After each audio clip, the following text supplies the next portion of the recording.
En nombre de Gloria del Castillo, directora general de la Flaxo México, pues les doy la más cordial bienvenida a este evento. La Flaxo tiene hoy el gusto de presentar y recibir el proyecto Mujeres Desplazadas por el Crimen Organizado. Este es un proyecto que busca visibilizar la violencia que enfrentan las mujeres en medio de una guerra que mayormente ha tenido como víctimas letales a los hombres, y también busca enfatizar el desplazamiento individual y silencioso como un mecanismo de autoprotección escasamente atendido. Este proyecto busca también ir más allá de la descripción de las experiencias de las mujeres, compartiendo los riesgos y los obstáculos de aquellas que trabajan del otro lado de la política pública. Las organizaciones gubernamentales y no gubernamentales hacen lo que pueden con los recursos que tienen para proteger esta difícil población. En la Flaxo México consideramos que esta conferencia es una oportunidad crucial para profundizar en la comprensión de estas realidades complejas. Sin más preámbulo, les doy nuevamente la bienvenida a la Flaxo México, donde pues confiamos que esta conferencia nos brindará conocimientos valiosos y fomentará diálogos significativos sobre un tema tan apremiante. Sin más introducción, le cedo la palabra a Daniel Cizumbo, quien coordina este evento conmigo. Muchísimas gracias, Chloe. Pues muchísimas gracias. Queremos agradecer primero que nada a todos ustedes por estar aquí, a la gente que nos acompaña sincrónicamente en línea también, y pues a nuestras maravillosas ponentes que nos estarán platicando un poquito más de este proyecto que tuve el gusto de empezar hace casi 7 años, ¿no? Que hemos estado trabajando en este tema con la doctora María del Pilar Fuerte, a la cual voy a ceder la palabra, pero pues antes de hecho de nuevo agradecer muchísimo a nuestros anfitriones, que son la Facultad Latinoamericana de Ciencias Sociales Campus México, y al programa de política de drogas, que también ha estado apoyando toda la producción de este proyecto y de los materiales audiovisuales que estarán adjuntos a este video. Entonces, sin más, le cedo la palabra a la doctora María del Pilar Fuerte, que es mi coautora y colega. Ella es doctora en geografía por la Universidad Nacional Autónoma de México y actualmente es investigadora adscrita a Centro Geo del Sistema de Investigadores por México, CONACYT.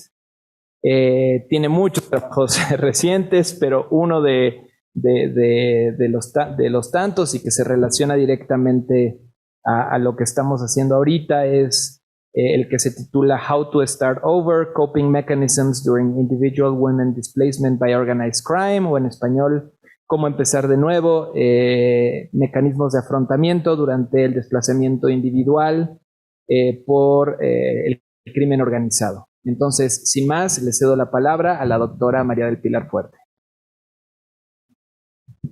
Bueno, muy buenas tardes a todos. La verdad estoy como muy agradecida pues, por todos los que están acá y también quien nos está pues, acompañando en línea. Ya como le dice el profesor Daniel Cizumbo, ese es un proyecto que comenzamos pues, hace 7 años, porque realmente fue un fenómeno que efectivamente nos explotó en la cara. Pasábamos por varios lugares en México y en esos diferentes lugares encontrábamos una historia que nos decía que estaba ocultándose porque alguien la estaba buscando.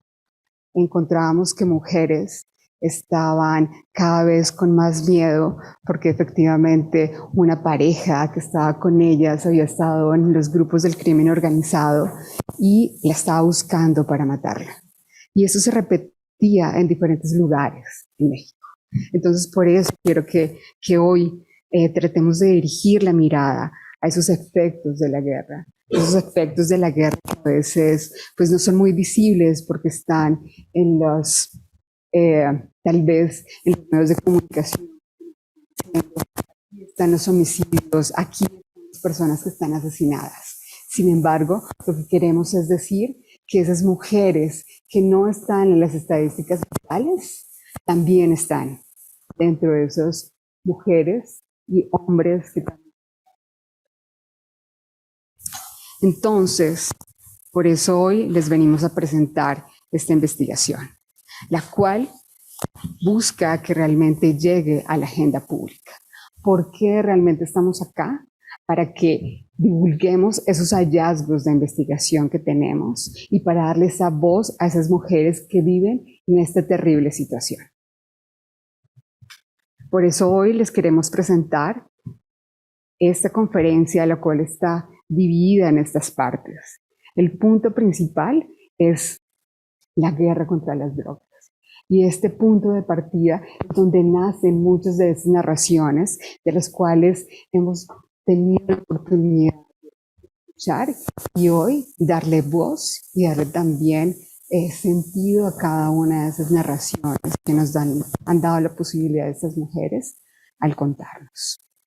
Y contar esas diferentes etapas que hemos tenido ya en estos 7 años continuos de investigación. Estas 3 etapas las hemos dividido en 3 preguntas que han sido centrales a lo largo de esta investigación. La primera es ¿quiénes son esas mujeres? Para darle también rostro y voz a esas narrativas. La segunda es efectivamente dar cuenta de esos casos exitosos donde esas mujeres hoy se encuentran con vida a partir de esos mecanismos de afrontamiento dentro del desplazamiento.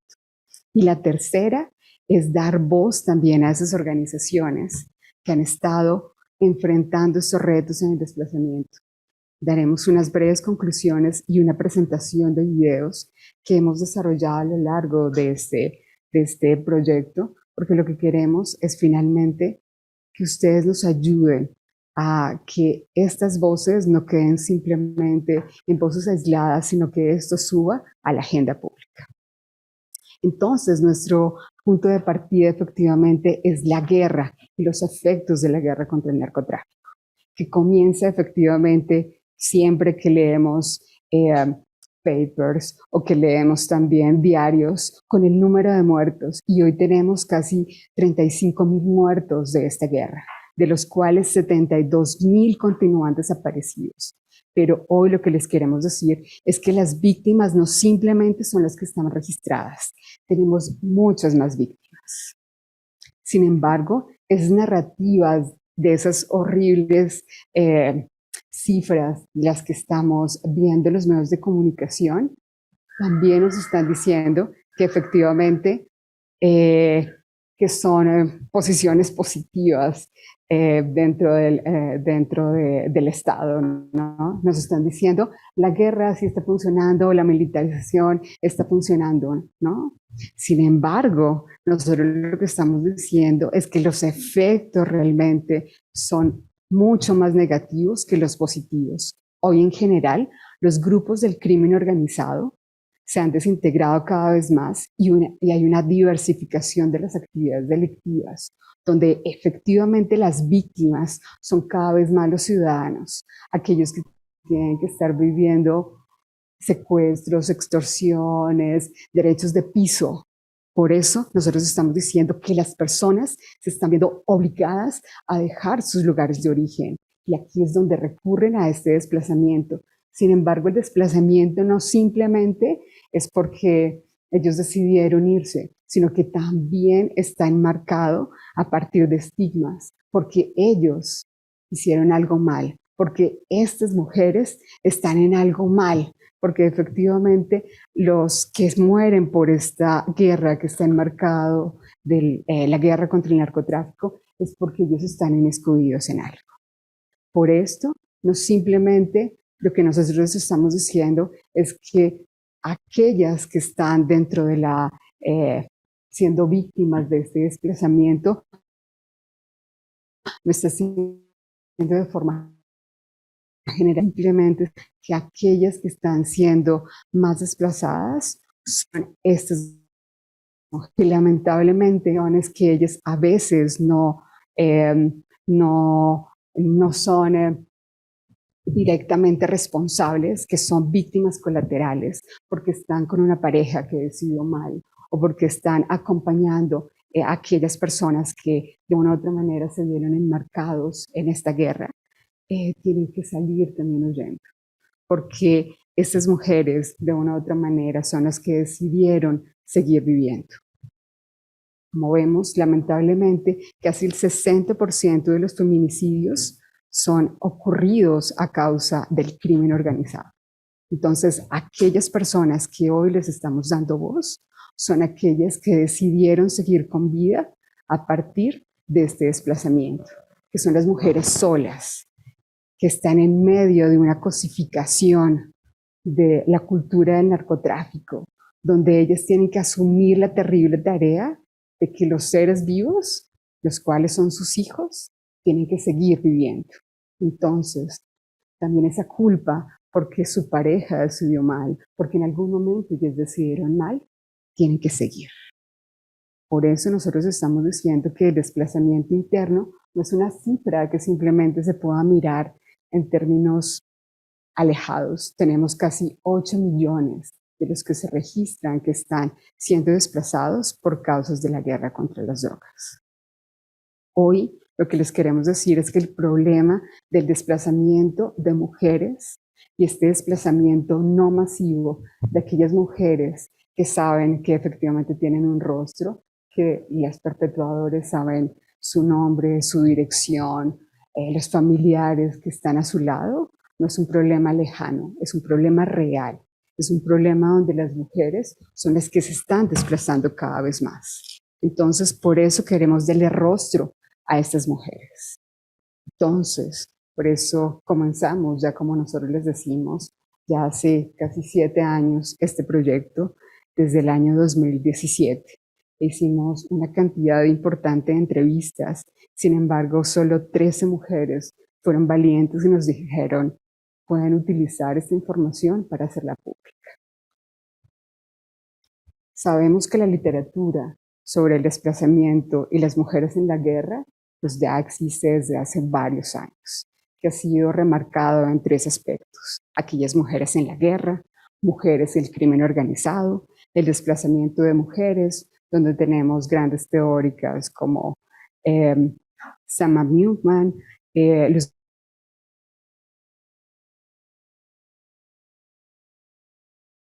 son estas mujeres, son aquellas que son olvidadas, aquellas que están tomando riesgos por la precariedad, porque tienen que sobrevivir a espacios alejados. Son las esposas, son a veces las amantes, las amigas, las madres de aquellos que en algún momento se vieron forzados a recuperar una situación que ellas pues no tuvieron a veces la culpa. Son aquellas que son las compañeras donde se tienen que dar cuenta que si no toman su valentía y tienen que salir de sus lugares de origen, posiblemente van a morir. Ellas son las acompañantes de aquellas que tienen procedencias como ser maestras, amas de casa, ser abogados, tener diferentes clases sociales, tener edades diferentes, escolaridades diferentes, porque cualquiera puede ser una víctima.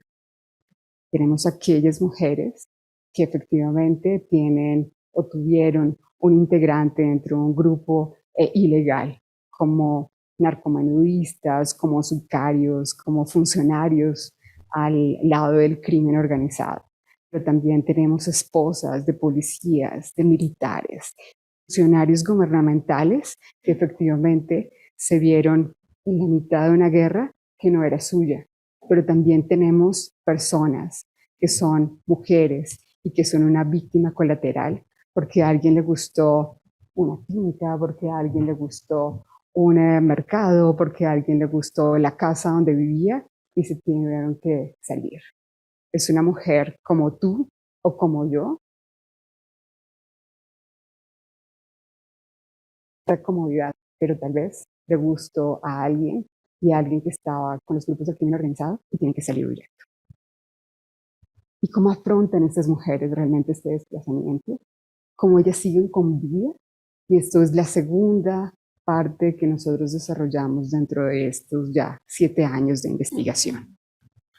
Para eso nuevamente nos fuimos a preguntarle a esas organizaciones de la sociedad civil, organizaciones gubernamentales, si habían tenido la posibilidad de conocer personas que habían llegado en esa situación dentro de sus organizaciones.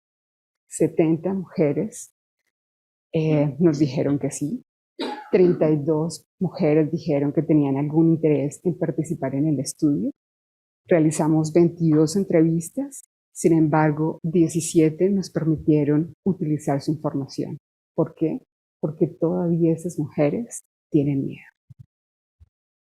Y para afrontar este miedo y conocer efectivamente estos casos que realmente teníamos de éxito, nos fuimos a la teoría de las diferentes estrategias de afrontamiento, que es la psicología y los teóricos de la psicología, donde ellos nos decían que el afrontamiento es la estrategia para seguir adelante, para enfrentar las diferentes amenazas. Esas diferentes amenazas donde los recursos internos son lo importante, donde el llanto, donde decir ya basta, donde tomar empatía, donde decir esto ya no puede seguir más, era lo principal. Sin embargo, nosotros queremos darle un aporte a esta teoría del afrontamiento y decirnos simplemente que es un afrontamiento individual y que depende exclusivamente de cada persona, sino que hay afrontamientos sociales, donde están las organizaciones de la sociedad civil, donde están las organizaciones gubernamentales, donde está el amigo, el vecino que nos puede decir una frase de aliento para seguir con vida. Entonces, este afrontamiento familiar involucra efectivamente esas redes cercanas y de consanguinidad para seguir con vida. Posteriormente está ese afrontamiento social que involucra a los actores sociales y a las organizaciones de la sociedad civil para seguir con vida. Y finalmente el afrontamiento institucional que tiene que ver con organizaciones y agentes del Estado que están para salvaguardar la vida y la integridad de cada persona. ¿Y cuáles son efectivamente esos afrontamientos y a la cual nosotros encontramos varias estrategias? Entonces, como tal, es la valentía, el enojo, las ganas de seguir adelante para que no te quedes en ese lugar y no seas simplemente un número más de una larga lista de la que conocemos, que son los homicidios. Por eso aquí tenemos un relato de una mujer que decía, lo dejé todo, no importaba lo que había dejado fuera. Simplemente tomé todo mi valor, tomé la carretera, salí con mis padres y hoy los tengo con vida para poder contar esta historia. También está este afrontamiento familiar, los cuales, nuevamente, como les decía antes, involucra a esas redes cercanas y de consanguinidad. Aquí tenemos un relato donde una mujer era esposa de un narcomenudista. Esta persona efectivamente la golpeaba y en una de esas golpizas ella perdió a su bebé. Entonces era tal el dolor que ella empezó a pensar, eso es lo que quiero seguir a lo largo de mi vida. Se dio cuenta que tenía una hermana y que podía recurrir a su hermana para seguir adelante. Entonces ella dice, estoy escondida, tengo a mi familia, pero sigo con vida. Finalmente está este afrontamiento social, donde las organizaciones y la sociedad civil es la que le tendió la mano para seguir con vida.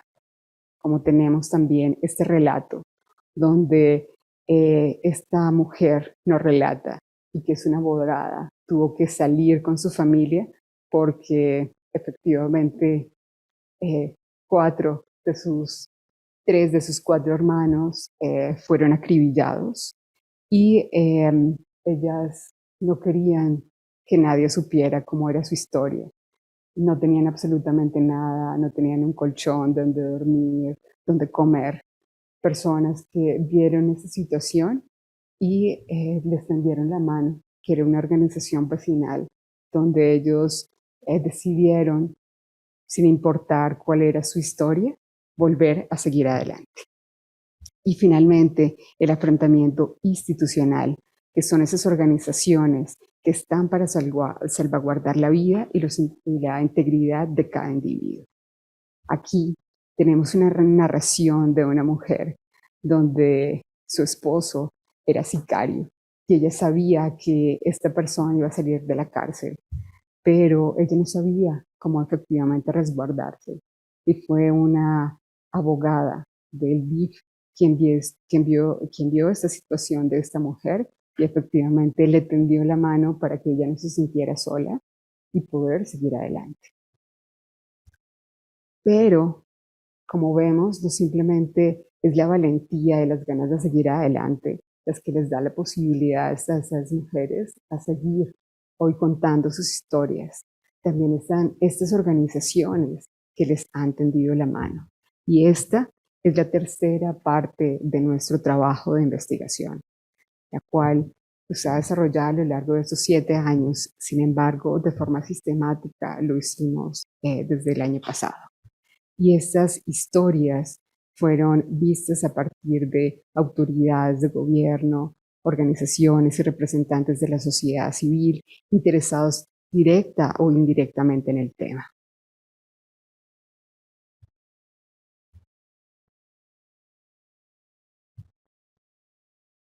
Como les decía, el año pasado, en los meses de febrero a noviembre, recabamos 26 entrevistas a estas diferentes organizaciones de la sociedad civil, quienes nos daban una narración de cómo estas mujeres llegaban a sus organizaciones, pero también estas organizaciones cómo sorteaban los diferentes retos que tenían que enfrentar ante esas situaciones.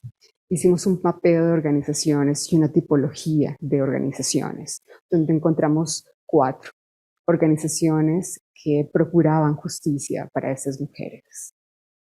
Otras son organizaciones de protección y ayuda, como el Instituto Nacional de las Mujeres, quien te tiende una mano y de una u otra manera no está interesada a que ellas presenten una queja, pero sí que ellas siguen adelante y que tengan una ayuda. A organizaciones no gubernamentales de resguardo y protección, quien son redes de resguardo y de ayuda para estas mujeres y de asilos. También tenemos organizaciones que son dirigidas a población vulnerable, como son periodistas, migrantes y personal en situación de riesgo.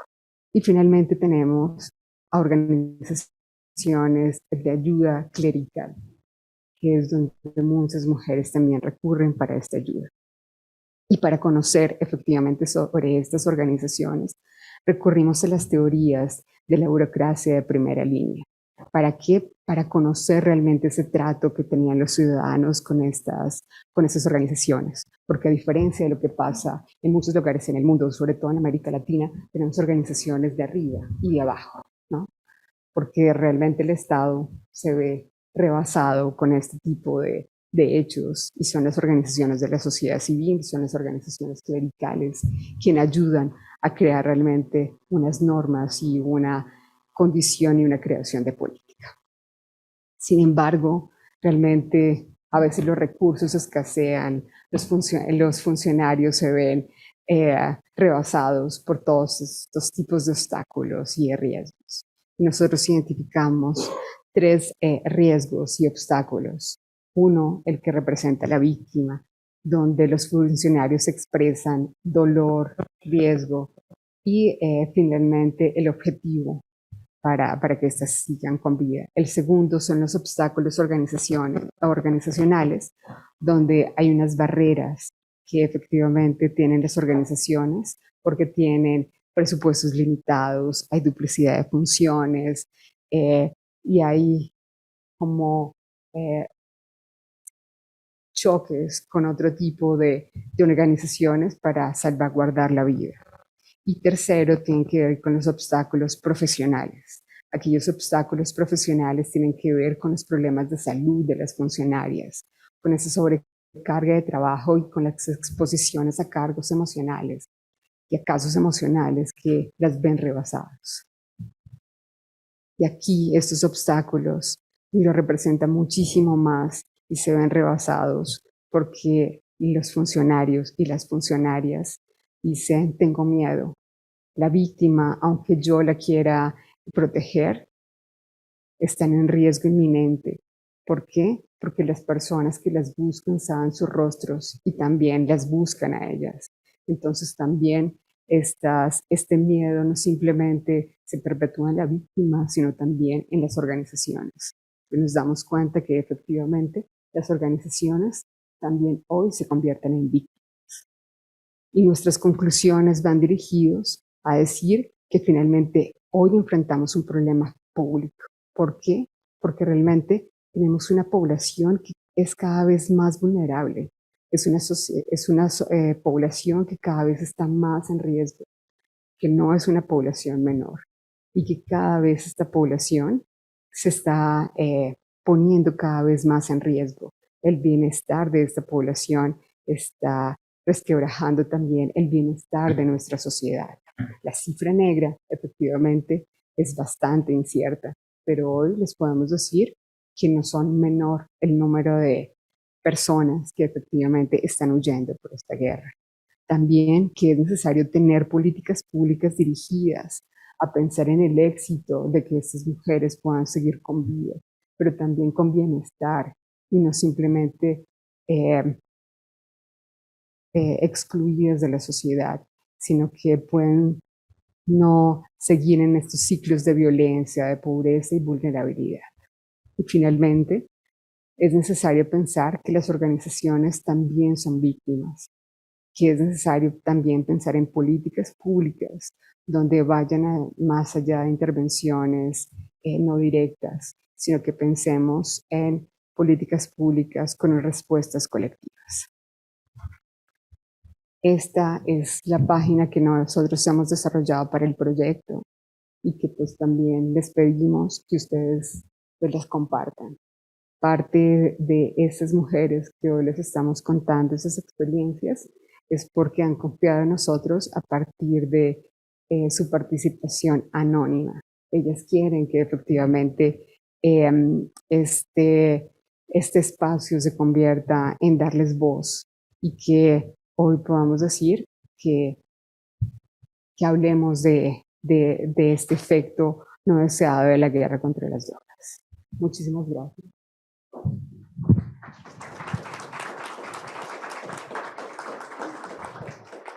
Muchísimas gracias. Ahora tengo el gusto de darle la palabra a quien va a ser nuestra primera comentarista, que es la doctora Jessica Nájera Aguirre, que es doctora en estudios de población y profesora investigadora del Centro de Estudios Demográficos y Ambientales del Colegio de México, que se dedica o tiene varias líneas de investigación, sobre todo en temas de dinámicas laborales en la frontera sur, migración y mujeres y familias migrantes. Muchísimas gracias por sus comentarios. Muy buenas tardes a todos. Primero quisiera agradecer a María del Pilar Fuerte por la invitación y el cálido recibimiento de Daniel y Chloe para participar en la presentación de este trabajo tan relevante socialmente para el país. Yo voy a hacer algunas anotaciones un poco desde la academia, pero también como acompañante de personas en situación de movilidad, que creo que nos permiten seguir reflexionando y visibilizar la relevancia de una investigación como la que nos acaba de presentar María del Pilar. Yo creo que lo primero que hay que decir es que el desplazamiento forzado interno por causas de violencia, delitos y violaciones a derechos humanos en general, implica muchos elementos que consideramos como parte de desplazamientos por violencia, entre ellos extorsiones, amenazas, destrucción de casa-habitación, homicidio, secuestro, reclutamiento forzoso, Y estas categorías, digamos, que tipificamos como causas violentas, en realidad no son causas excluyentes, sino también están interrelacionadas, y eso implica que se va incrementando, digamos, la gravedad de las movilidades por estas razones.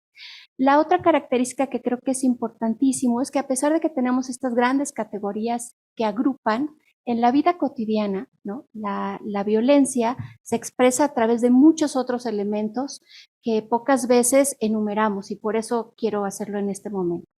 Hablamos de levantones, cobro de cuotas de piso, asaltos, robos, desalojos arbitrarios, tanto de casas, habitación, como dije, pero también de terrenos, de negocios, población rehén para negociar o para participar en enfrentamientos y movilizaciones, como las que vimos recientemente en el estado de Chiapas, en la frontera con Guatemala.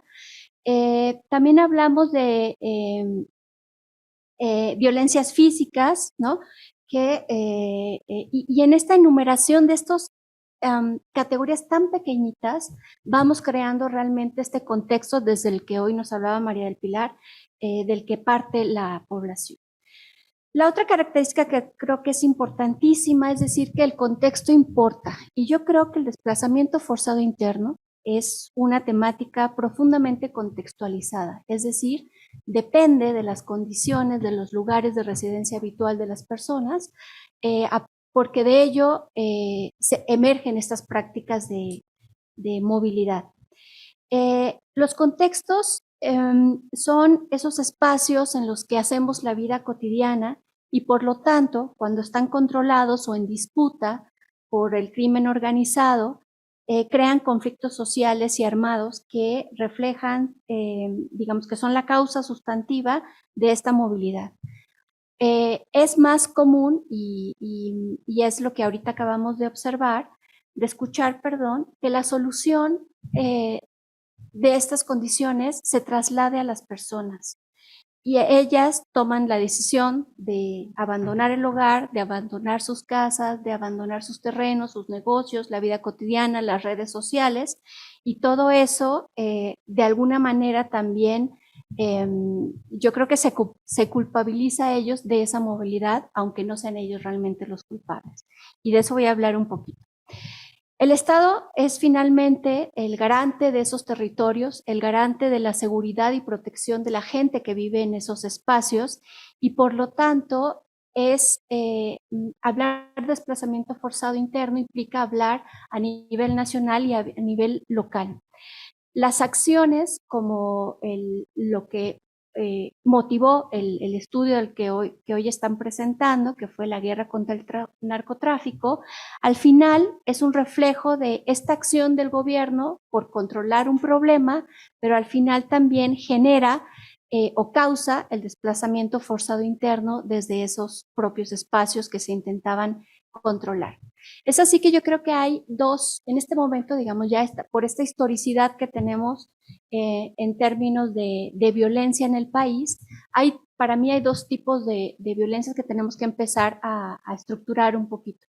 Por un lado, estos espacios en los que hay violencia constante, como los territorios que diariamente nos han aparecido y nos siguen apareciendo y nos seguirán apareciendo seguramente, como Sinaloa, Michoacán, Guerrero, ¿no? Que son las entidades de alta violencia, espacios con violencia constante, pero también espacios con violencias que emergen de un momento a otro, ¿no? Estos eventos específicos también generan desplazamientos forzados internos que pueden ser agrupados, ¿no? En grupos que a veces incluso se organizan para hacer la salida de esta manera. En este marco en el que el Estado es el responsable y garante de la protección de la población en general, pues habría varias tareas que yo creo que son sustantivas de realizar. Primero es anticiparse, ¿no? a este desplazamiento masivo de personas. También, como ya decía Pilar, hacer acciones de legislación, en términos de legislación y todo crear ese aparato de apoyo institucional que se requiere. Pero de eso van a hablar mis siguientes colegas, entonces no voy a profundizar en ello. Visibilizar y registrar, conocer quiénes son las personas que se movilizan, pues es una tarea sumamente compleja, ¿no? Yo creo que el desplazamiento forzado interno no solo es digamos, no solo es una labor que se hace de manera cuantitativa y que siempre va a estar subregistrada, y ahora voy a hablar un poquito de eso, y es además una labor en la que no solo aplica, como en el caso de la migración generalmente, de visibilizar a la persona que declaró ser migrante o la persona que declara movilizarse. Para mí, la movilidad, el desplazamiento forzado interno es un término que nos invita a pensar no solo en los individuos, sino en las familias. Los sujetos, las personas, no somos sujetos sociales aislados, sino pertenecemos a grupos sociales como la familia, como la comunidad, y esto implica que nuestra forma de proceder y de vivir impacta y está relacionado con los que convivimos. En ese sentido, como bien sabemos, las víctimas, casi siempre decimos que las víctimas de estas guerras contra el narcotráfico, simplemente de amplios espacios con violencia muy fuerte, las principales víctimas son los hombres. Pero lo cierto es que también son las mujeres, las niñas, los ancianos, todas estas personas relacionadas con los varones en general, que ahora llamaron víctimas colaterales, en realidad podría pensarse que son personas que se encuentran en estos contextos de desplazamiento forzado interno, aunque no hayan sido las principales víctimas de los hechos que dieron origen al desplazamiento. Es así que en los estudios que se han hecho a través de estimaciones cuantitativas, si bien no se muestran concentraciones en algunos grupos poblacionales, ni tampoco se encuentran concentraciones de desplazados entre hombres y mujeres, sino más bien todo parece ser bastante equitativo. En realidad esto tiene que ver con este desplazamiento social que ocurre, ¿no? No solo se va uno, sino se van todos, y al moverse todos se mueven estructuras sociodemográficas de un lugar a otro, y por eso los desplazamientos son de una gran diversidad de características. Sin embargo, como hoy hemos escuchado, yo creo que mantener una perspectiva de género para el estudio del desplazamiento es muy importante, pero también creo que es relevante una perspectiva desde la infancia, porque las infancias también son receptoras y además van a tener seguramente una vida con algunos referentes no tan gratos. Por otro lado, también creo que es muy importante reconocer las desigualdades del país en términos de las condiciones socioeconómicas de las personas. Los desplazamientos no son iguales de alguien que tiene muchos recursos, de familias que no tienen recursos, ¿no? Yo he escuchado algunos relatos de personas que tienen muchos recursos económicos, se reconocen como desplazados, pero su experiencia es de una vivencia mucho más vivible que la de las personas que ahorita nos ejemplificaba María del Pilar. Entonces, estas características socioeconómicas, de las personas impactan no solo al momento de la salida o de la toma de decisión del desplazamiento, sino también al momento de llegada y la instalación casi más eficiente y menos sufrida, digamos, en términos de poder llegar y instalar una nueva casa y activar nuevas redes y continuar incorporándose a un nuevo trabajo, ¿no? Hablo de los temas más relevantes al momento de la movilidad. Y por otro lado, está el tema de la movilidad. Yo creo que toda movilidad poblacional, sea desplazamiento forzado interno, sea una migración interna una migración internacional tiene estos tres momentos en esencia. La salida, la instalación en un nuevo espacio, que en este caso requiere de atención y protección de emergencia, y una última fase que es la de instalarse, retomar la vida en estos nuevos espacios. A veces ocurre un último momento que puede ser la posibilidad del retorno. Y es muy común que en el desplazamiento forzado interno el retorno no ocurra. Como decía, el desplazamiento en México se produce, pero no se registra de la manera más adecuada, y esto tiene que ver con varios elementos. Primero, los alcances de las fuentes de información tradicionales, como el censo de población, o las encuestas específicas, como la encuesta nacional, la encuesta nacional de victimización y percepción sobre seguridad pública, la cual registra aquellas personas que se movilizaron para protegerse de la delincuencia en su entorno. Es así que tenemos fuentes de información que registran el desplazamiento forzado interno a través simplemente del cambio de residencia, como lo hace el censo, pero también tenemos otras fuentes de información que registran este tipo de desplazamientos por una migración que se hace para prever al final ser víctima de de las circunstancias de los espacios. Y también tenemos otros indicadores que yo creo que son importantísimos y pocas veces utilizamos, que son indicadores que nos advierten de las circunstancias de algunos territorios, como la inseguridad, la corrupción y la criminalidad, y tenemos indicadores que ya reflejan el producto de esas circunstancias, como serían las tasas de homicidio, que ahora también ya nos comentó María del Pilar. Y para concluir, yo creo que hay que repensar también otro tema que tiene que ver con las conexiones entre el desplazamiento forzado interno y la migración internacional en términos de búsqueda de protección en otros países, ¿no? El refugio.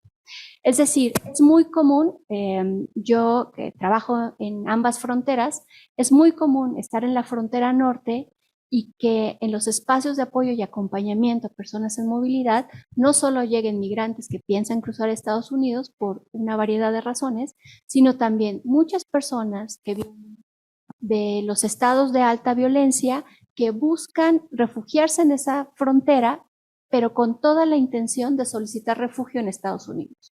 Entonces, estas interconexiones entre las movilidades creo que es un elemento que también tenemos que considerar para intentar tener un marco de referencia mucho más amplio.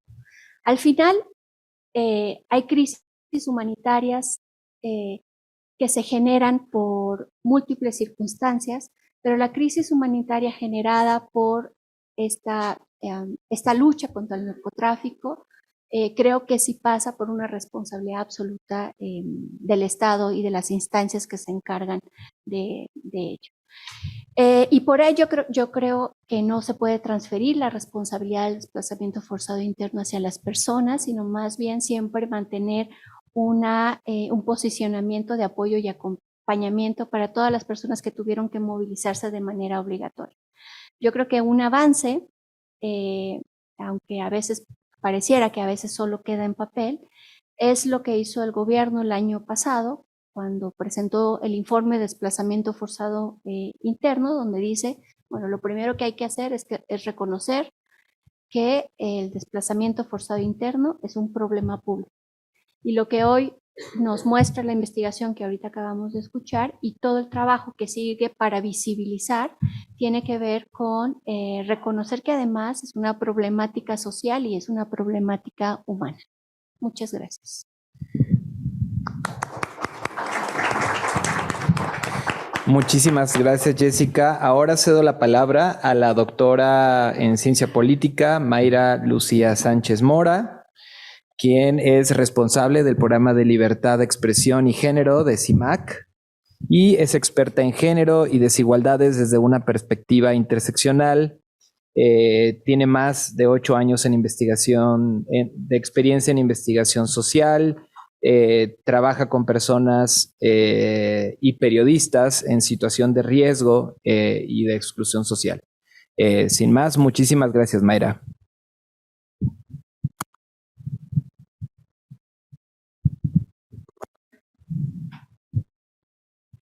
Hola, buenas tardes a todas y todos. Muchas gracias, María del Pilar, por la invitación. Perdón.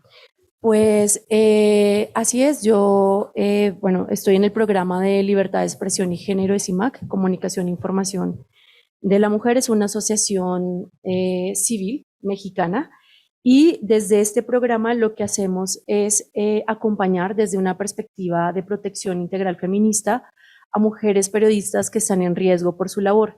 Y desde aproximadamente 2005, uno de los ejes de trabajo ha sido registrar y documentar todas las agresiones cometidas contra mujeres periodistas en el ejercicio de su labor en todo el territorio mexicano. En el año 2022 tuvimos el primer encuentro nacional de periodistas en situación de desplazamiento forzado interno y a partir de ahí, o más bien de ese encuentro derivó un diagnóstico que publicamos ese mismo año que se llama Dejar Todo, diagnóstico sobre mujeres periodistas en situación de desplazamiento forzado interno en México. Y esto derivó también en otra publicación que es un manual que intenta pues dar unas recomendaciones en particular para el Estado de planes de retorno, reubicación temporal y reasentamiento de mujeres periodistas. Entonces, este diagnóstico lo que pretende, o más bien busca, dar cuenta y profundizar los efectos del desplazamiento forzado en la vida de las mujeres periodistas, articulando el análisis, o sea, en ese análisis la perspectiva feminista y el paradigma de los derechos humanos de las mujeres. Entonces, por un lado, pues teniendo en cuenta el derecho a una vida libre de violencias, a la libertad de expresión, por supuesto, y a la protección integral ante el desplazamiento forzado. Como bien han mencionado, tanto Pilar como Jessica, pues es complejo estimar cuántas mujeres, en este caso periodistas, son desplazadas debido a un número importante de circunstancias, ¿no? Pero en particular por la secrecía y la clandestinidad con las que se ven obligadas a huir de sus lugares de origen, ya sea dentro del mismo país o en el exilio, ¿no? Fuera este desplazamiento forzado transnacional, en aras de salvaguardar su vida. Entonces, una parte, pues bueno, muy importante que hemos tenido en cuenta a la hora de, pues, de elaborar ese diagnóstico y de analizar a partir de estas reflexiones y estas experiencias de estas mujeres periodistas que han tenido que dejar todo, es que pues se articula tanto la violencia de género, ¿no? Y el derecho a la libertad de expresión. Vemos que el desplazamiento pues está precedido de una serie de elementos, ¿no? Y es como, no viene solo, ¿no? Está motivado por la violencia y por agresiones directas e indirectas de diferente índole. Y luego el proceso migratorio forzoso pues conlleva a otro tipo de violencias, ¿no? Que ya muchas las han mencionado aquí. Pero un punto que me gustaría mencionar, y es que cuando la mujer periodista desplazada abandona su lugar de origen o donde está ejerciendo su profesión, abandona también su labor de información, ¿no? Entonces se consuma la intención original de esa persona agresora, que es silenciarla, ¿no? Callarla. Entonces, tanto la extracción, porque en muchos casos de mujeres desplazadas, mujeres periodistas desplazadas, pues se da por extracción como producto de medidas de protección otorgadas por los mecanismos estatales o por el mecanismo federal de protección a personas defensoras de derechos humanos y periodistas, pues significa eso, ¿no? Una victoria para el agresor. Y en ese sentido, pues creo que una de las cosas o de las conclusiones de este diagnóstico y que me parece importante mencionar es que se establece la relación entre el desplazamiento interno forzado y la violencia feminicida. ¿En qué sentido?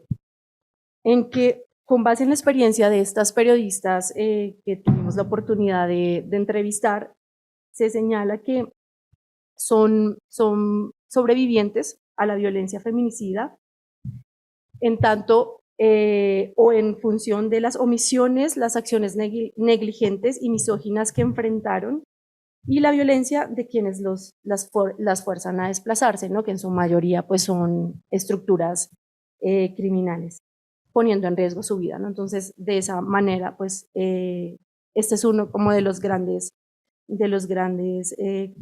conclusiones del diagnóstico. Desde CIMAC hemos venido insistiendo, evidenciando también a partir pues, de toda esta documentación, de todo este registro que llevamos ya por varios años, que no existen condiciones de dignidad para el ejercicio democrático si la libertad de expresión se pone en riesgo y si las mujeres siguen experimentando el continuum de violencia y las estrategias patriarcales para expulsarlas del espacio público, callar su voz y hacer que desistan a través del miedo y a través de la intimidación. Entonces, creo que ya Pilar lo ha comentado también, ¿no? Pues se dan las mismas dinámicas tras esa expulsión o esa extracción o esa decisión de tener que dejar el lugar pues donde están ejerciendo su labor periodística, y todas las violencias que vienen después, ¿no? Muchas no logran acceder a tener pues, ayudas por parte del Estado, muchas no tienen medidas por parte de las entidades o en este caso de los mecanismos de protección. Entonces, pues la violencia continúa, ¿no? Muchas no logran retornar porque no se dan garantías de retorno, ni económicas, ni en cuestiones de seguridad. Las medidas otorgadas son por un tiempo muy determinado, ¿no? Hace poco, en un encuentro de personas periodistas, decía una de las periodistas que acompañamos desde CIMAC, que está en situación de desplazamiento forzado, que ella decía, tuve que morir para vivir, ¿no? Entonces relataba el desplazamiento como una muerte, ¿no? Como seguir en vida, pero dentro de la muerte, ¿no? O sea, no, pues porque ha tenido que dejar absolutamente todo, ¿no? O sea, no solamente su familia, su fuente de ingreso, pues no, todo esto que entraría dentro de lo que nombramos también como el exilio, ¿no? De pues el silencio, ¿no? Al final, el silencio de no poder, pues, seguir ejerciendo la labor de una búsqueda de la verdad.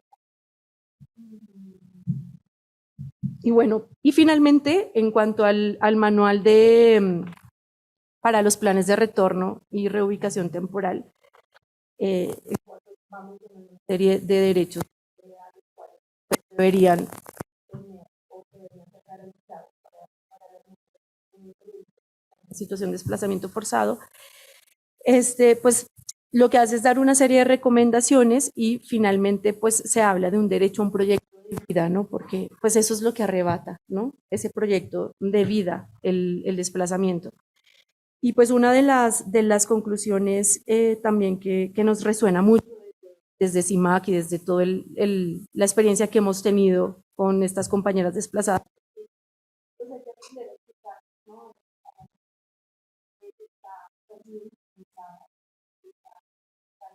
Que han sido puestas en este lugar de vulnerabilidad, ¿no? Porque no es que ellas sean vulnerables por naturaleza, sino que han sido ubicadas ahí, ¿no? Entonces, es un poco eso, ¿no? Un llamado también al Estado, porque en efecto las organizaciones estamos ahí, pero pues nuestros recursos son limitados, la situación de violación a los derechos humanos en México es brutal y pues como muchos y muchas de ustedes pues también lo saben, no, México es el país más letal para ejercer el trabajo periodístico en este continente y el segundo en el mundo, sin tener una guerra, ¿no? Digamos, declarado, un conflicto armado, ¿no? Que es muy fuerte, ¿no? Entonces, nada, yo cierro aquí mi intervención. Muchas gracias.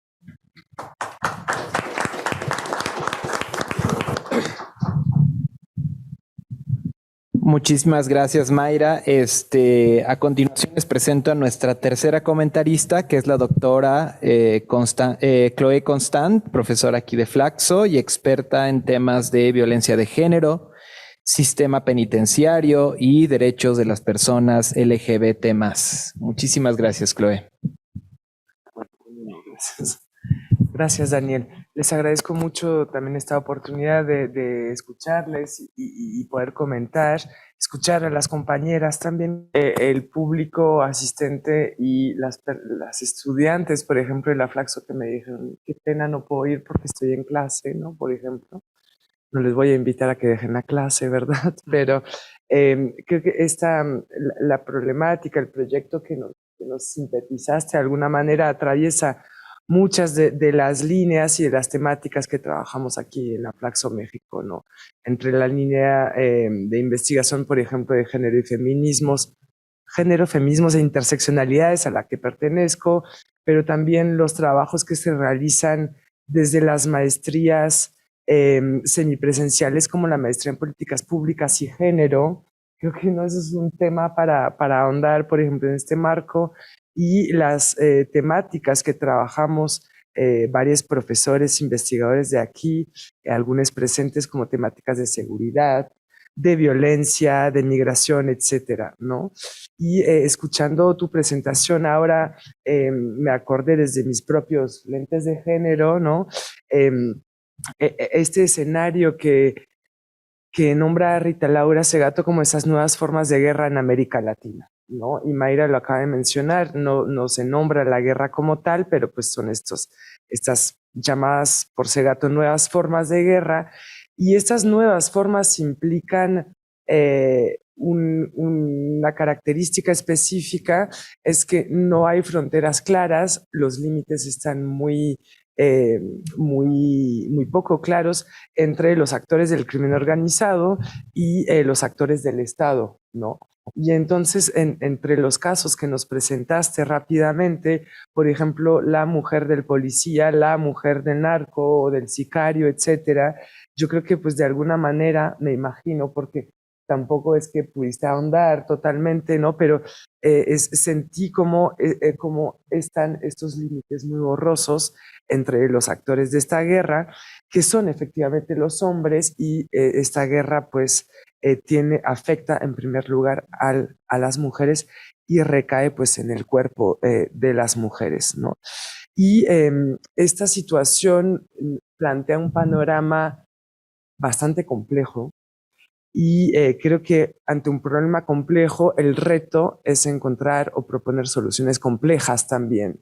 Y eso sí me parece quizás de lo más retador de alguna manera. Si lo vemos así como nos invitó de manera muy pertinente, me parece, Jessica, ¿no? A tener una perspectiva de género en ese tipo de investigación, pues yo creo que la perspectiva interseccional, también como la mencionó Mayra, es una perspectiva fundamental que nos permite traer a consideración el género, pero también, por ejemplo, la clase. Efectivamente, como bien nos comentaste, no es lo mismo migrar con cierto capital económico o no. La cuestión de las redes que nos contaste. ¿Tienes familiares? ¿Viven dónde? ¿Qué medios tienen esos familiares para poder apoyar de una u otra manera, ¿no? Y si lo vemos desde una perspectiva interseccional, creo que es importante, por ejemplo, tomar en cuenta dentro del contexto también la cuestión cultural. Por ejemplo, ¿qué implica que una de estas mujeres o algunas de estas mujeres desplazadas sean indígenas, para poder entender también las consecuencias, los efectos en los lugares, sean de tránsito o de llegada, ¿no? Porque van a vivir, por ejemplo, mayor discriminación, etcétera, etcétera, entre los múltiples efectos que puede tener este desplazamiento forzado. Entonces, me parece que una mirada y un análisis interseccional, la cuestión de la edad, la cuestión de la capacidad, cuál es la condición física de estas personas para moverse, etcétera, pues permite captar una diversidad de experiencias y eso permite abonar a esa comprensión de alguna manera compleja del problema, ¿no? Y todo esto me lleva a pensar que de alguna manera me lleva a cuestionarme si efectivamente, como dijiste, son mujeres como tú, como yo, en qué medida son como tú, como yo, la nacionalidad, cómo influye, no sé, pienso en tu nacionalidad y en la mía, ¿no? En cómo influyen en estas posibles experiencias de vivir ciertas formas de violencia y en contextos, en historias, ¿no? Y nacionales que se vinculan de una u otra manera con la violencia y que nos exponen más o menos a esta probabilidad, ¿no? De conocer ciertos sujetos, de involucrarnos con ciertas personas y de estar expuestas a ese riesgo de desplazamiento forzado, ¿no? Em, Finalmente, sin duda, ese tipo de trabajo se debe realizar con muchísimo cuidado, con cierta ética, ¿no? De cierto cuidado en el momento de las entrevistas, también me imagino, el cuidado de no revictimizar, que ese es un gran problema también en muchas instancias públicas. Y me imagino también que ese es un ámbito que desconozco en las organizaciones de la sociedad civil, ¿no? Cómo no se revictimiza a la población que está siendo atendida y en este caso, pues por las múltiples o diversas características de estas mujeres, me imagino que es esto un reto también, no solamente en la investigación, ¿no? Pero en el transmitir esa necesidad de ética y de cuidado en la atención y en los procesos, ¿no? También en ese sentido, me pregunto qué tanto podemos desplazar, hacer un desplazamiento lingüístico y no hablar necesariamente de víctimas, sino de sobrevivientes. Y creo que en el caso de la violencia feminicida, ese es un desplazamiento necesario también para evidenciar lo que justamente pusiste mucho de relieve en la presentación, es que ellas salvaron su vida. Ellas se movieron para seguir vivas y siguen vivas porque les dieron su testimonio, ¿no? Entonces, hablar de sobrevivientes me parece que podría ser un desplazamiento interesante. Y pues nada más cerraría insistiendo sobre este reto por la complejidad del problema, si lo vinculamos con las políticas públicas, el reto de poder formular, y no solamente formular, pues, sino aplicar en todas sus fases, políticas públicas que sean transformadoras. Porque el problema de la violencia que conocen estas mujeres a manos de estos hombres, ¿no? Sus parejas, sus amigos, sus vecinos, como bien dijiste, etcétera, pues al final no se trata de un problema individual, ¿no? No se trata de un problema de una interrelación entre dos personas, ¿no? Hay unas raíces estructurales profundas, antiguas, y poder cambiar esas raíces o erradicar, ¿no? Las raíces de la violencia, etcétera, obviamente es sumamente complicado, no son cambios que podemos lograr de un día para el otro, porque si no, pues ya alguien habría encontrado la receta en este país y en muchos otros también, ¿no? Pero ahí está, me parece, el reto de las políticas públicas, cómo dejamos de formular y aplicar políticas públicas que sean asistencialistas y que realmente puedan apuntar a una transformación de la dimensión estructural del problema. Gracias.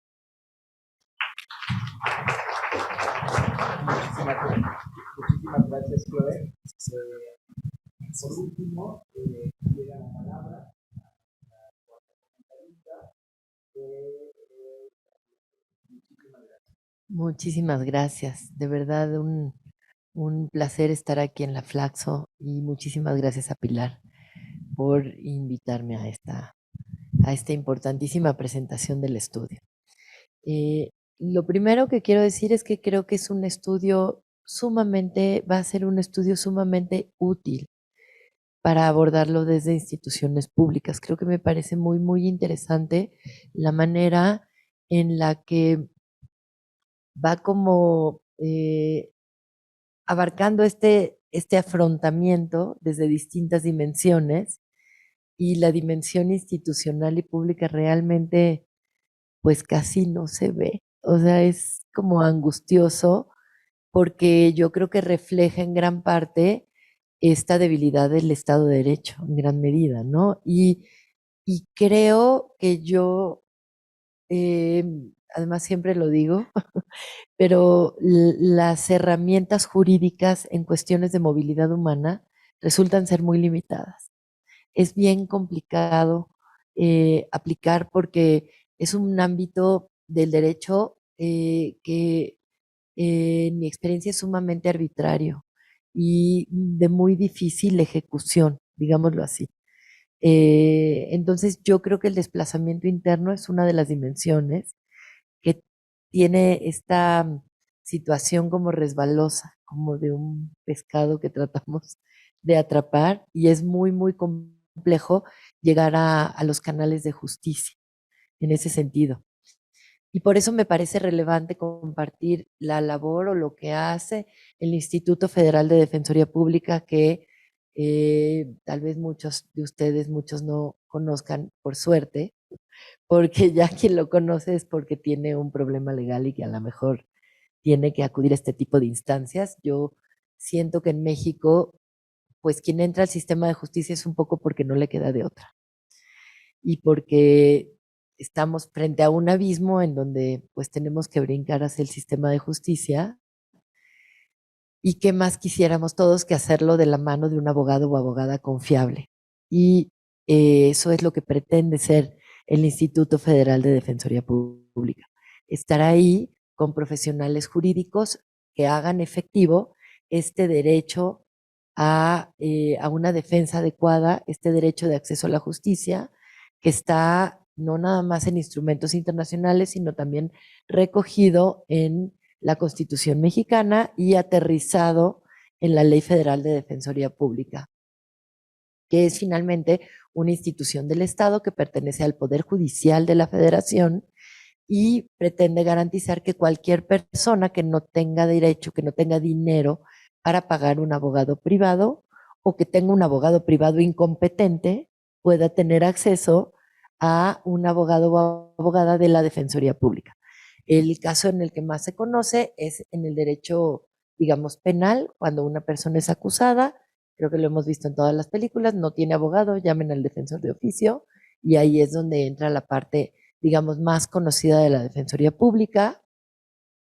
Y hay otra área menos conocida, que digamos es el área que yo encabezo, que es el área de asesoría jurídica. Ahí hay abogados de otras materias, civil, administrativa, laboral. Y uno de los sujetos que se pretende atender como de manera prioritaria son justamente a personas que se encuentran en un contexto que las hace vulnerables, que pueden ser mujeres, que pueden ser personas indígenas, que pueden ser personas afromexicanas y que pueden ser personas migrantes de otras nacionalidades y que bien, justo lo decía Chloe, pero sí la nacionalidad sigue siendo una barrera muy fuerte para acceder a la justicia en igualdad de circunstancias en este país. Entonces, por eso enfocamos, son nuestras personas como de atención prioritaria, les llamamos así, para que puedan tener acceso a los servicios de la Defensoría Pública. Ahora, hay también un área que hace esfuerzos muy importantes de litigio estratégico y derechos humanos y ha abordado, digamos, en conjunción la asesoría jurídica y el área del litigio estratégico, hemos abordado algunos puntos en concreto de consecuencias de personas víctimas de desplazamiento interno y yo coincido con esta aproximación como conceptual que tiene Chloe, pero para efectos legales creo que sí es importante llamarles víctimas y que sean reconocidas como víctimas porque eso les da ciertos derechos en el contexto del derecho de limitadísimos beneficios que puedan obtener del derecho mexicano, pero uno de los casos justamente es que se les reconozca como víctimas por la CEAB para que puedan obtener ciertos beneficios a través de un amparo de la Defensoría Pública, digámoslo así, ¿no? Entonces, creo que es importante hablar un poquito de la situación legal en la que estamos, y parte de la complejidad para defender estos casos es porque no hay una ley general aún. Se aprobó en Cámara de Diputados, pero está atorada, digamos, en la Cámara de Senadores desde septiembre, me parece, de 2020, y está ahí totalmente empantanada precisamente por esta situación de que no hay un reconocimiento de que sí hay en gran medida una responsabilidad estatal. Y entonces creo que eso, pues políticamente no le ayuda al tema. Entonces, sí hay leyes estatales, y el problema que tienen las leyes estatales, y ahí sí también puedo hablar un poco de la experiencia que tiene la Defensoría Pública en este sentido, que es hacer amparos, ciertos, digamos, litigios o amparos encaminados a que se haga un desarrollo reglamentario. ¿Por qué? Porque sirve de poco tener una ley si no se aterrizan estos planes de restitución o de atención a estas personas que puedan estar respaldados con presupuestos. Ahí es muchas veces donde se atora las acciones legales o las demandas. Entonces, tenemos amparos por omisión legislativa tanto en Chiapas como en Guerrero, para obligar a las instancias estatales a que puedan tener un reglamento en donde aterricen a responsabilidades de ciertas autoridades muy en concreto. Entonces, en la Defensoría Pública tenemos, además de estos dos amparos por omisión legislativa, estamos estudiando las posibilidades de poder también entrar a presionar también con un tipo de amparo que sea más bien por no seguir los pasos del procedimiento legislativo, que es un poco lo que está pasando con este atorón en el legislativo. Y tenemos algunos casos en particular de comunidades o personas que se han acercado directamente a la Defensoría Pública para que les ayudemos en la representación de los casos.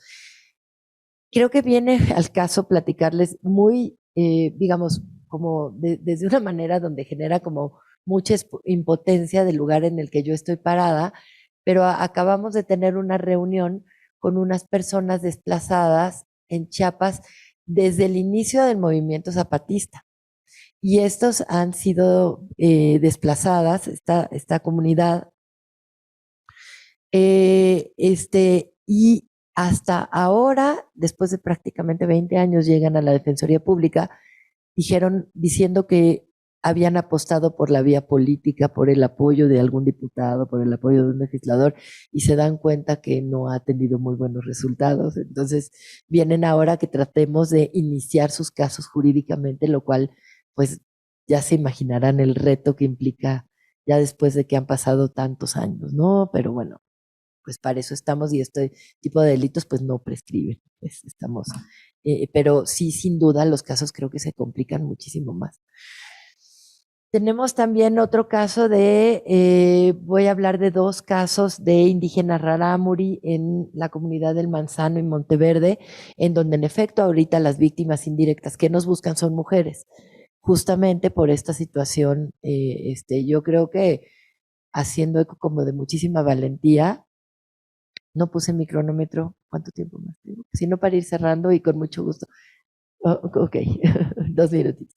Bueno, rápidamente voy a platicarlo, y con muchísimo gusto puedo mandar un material más en concreto que hemos presentado ya a la relatora de Derechos Humanos de las Personas en desplazamiento interno, pero hay dos casos en particular, digamos, el de El Manzano y la comunidad de Monteverde, y ambas afectan a comunidades rarámuri y están justamente en los límites, están en Chihuahua con los límites con el estado de Sonora, y sí directamente ambas afectadas por una situación de violencia y de crimen organizado. Entonces, estas comunidades en donde en el Manzano se afectó, o sea, hay afectadas 400 personas del pueblo rarámuri, y digamos el hecho detonante es el asesinato del señor Cruz Sánchez Lagarda, que por ser activista social y político fue asesinado. Luego fueron asesinados 2 de sus hijos y las sobrevivientes fueron las que acuden un poco a la Defensoría Pública y están acompañadas por justamente el Centro de Derechos Humanos de las Mujeres. Y han recibido una asesoría técnica por parte del instituto para hacer ciertas ampliaciones a sus amparos y pues ahí van con todas estas limitaciones legales que implica. Ya para cerrar, lo único que quiero decir es que yo admiro muchísimo a las personas académicas de movilidad humana en general, porque son bien activistas y bien comprometidas con, ahora sí que sus temas y sus sujetos y sujetos de estudio. Entonces, pues hasta aquí lo dejo y muchas gracias por invitarme a hacer esta participación. Bueno, muchísimas gracias. Para no prolongar esto mucho, aquí leo unas breves palabras. Para cerrar este evento tan importante, queremos expresar nuestro agradecimiento a todas nuestras panelistas y a cada uno de ustedes por habernos acompañado en este evento, auspiciado por el Programa de Política de Drogas. Queremos cerrar destacando la trascendencia de este tema para nuestro país. El desplazamiento de mujeres a causa de la violencia no es solo un asunto que merece nuestra atención, sino una llamada urgente a la acción y a la búsqueda de soluciones tangibles. Como sociedad es imperativo que reconozcamos la necesidad de abordar esta problemática y unir esfuerzos para construir un futuro más seguro y justo. En ese mismo sentido, subrayamos la importancia de extender la investigación en el desplazamiento individual. La academia debe emerger como un faro que guíe nuestra exploración de los desafíos que generan la violencia, permitiéndonos entender más profundamente el tema y diseñar políticas públicas efectivas tanto para la protección de mujeres como de organizaciones en riesgo.